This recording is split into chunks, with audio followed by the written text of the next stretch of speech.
Hi friends, ഇന്ന് നമ്മൾ ഉണ്ടാക്കാൻ പോകുന്നത് നല്ല സോഫ്റ്റായിട്ടുള്ള വെള്ളയപ്പവും അതുപോലെ തന്നെ സോഫ്റ്റും സൈഡൊക്കെ ക്രിസ്പി ആയിട്ടിരിക്കുന്ന പാലപ്പവുമാണേ.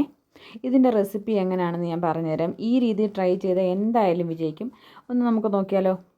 ആദ്യം തന്നെ പച്ചരി നല്ല വൃത്തിയായിട്ട് 3-4 തവണ കഴുകി ഒരു പാത്രത്തിലെടുക്കുക. എന്നിട്ട് അതിനകത്ത് ഒരു ഗ്ലാസ് പച്ചരി എടുക്കുന്നെങ്കിൽ ഒരു മുറി തേങ്ങയാണ് ഞാൻ ചേർക്കുന്നത്. ഒരു മുറി തേങ്ങ ചിരകി അതിനകത്ത് ഇടുക. അതിനുശേഷം ആവശ്യത്തിനുള്ള ഉപ്പ്, ഈ മാവ് നമ്മൾ അപ്പം ചുടാൻ എടുക്കുമ്പോൾ ആവശ്യത്തിനുള്ള ഒരു സ്പൂൺ വേണ്ട, ഒരു സ്പൂൺ തികച്ച് ഞാൻ ഇട്ടില്ല, അത്ര ഉപ്പ്, 2-3 സ്പൂൺ പഞ്ചസാര. അത് പഞ്ചസാര ഇഷ്ടമുള്ളതിൻ്റെയും ഷുഗറിൻ്റെ ലെവൽ അനുസരിച്ചൊക്കെ വേണം ഇടാൻ. ഒരു തവി ചോറ്, പിന്നെ അതുപോലെ തന്നെ 1/4 ടീസ്പൂൺ ഈസ്റ്റ്. ഇത്രയും സാധനങ്ങൾ ചേർത്ത് വാം വാട്ടർ, അതായത് ചെറുതായിട്ട് ചൂടായ വെള്ളം ഒഴിച്ച് രാത്രി ഫുൾ ഇത് വെക്കണം. രാത്രി ഫുള്ള് വെക്കുക എന്ന് പറയുന്നത്, നമ്മൾ രാവിലെ ഇപ്പം 6 മണിക്ക് അപ്പം ഉണ്ടാക്കുകയാണെങ്കിൽ ഒരു 4:30-5 മണിയാകുമ്പോഴത്തേക്കെങ്കിലും അരയ്ക്കണം. 7 മണിയൊക്കെ ആകുമ്പം എടുക്കാനാണെങ്കിൽ 5:30 ആകുമ്പോഴത്തേക്ക് അരച്ചാൽ മതിയേ.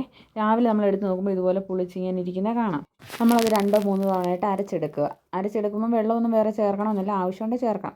പിന്നെ വെള്ളം നന്നായിട്ട് വെട്ടി തിളയ്ക്കാതെ നല്ലതായിട്ട് തിളയ്ക്കുന്ന പരുവമാകുന്നിടം വരെ ഒന്ന് ചൂടാക്കിയിട്ട് ഈ അരച്ച മാവ് അതിൻ്റെ മുകളിൽ വെക്കുക. വെള്ളത്തിൽ മുങ്ങാൻ പാടില്ല, അതിൻ്റെ മുകളിലായിട്ട് ഇങ്ങനെ വെക്കണം.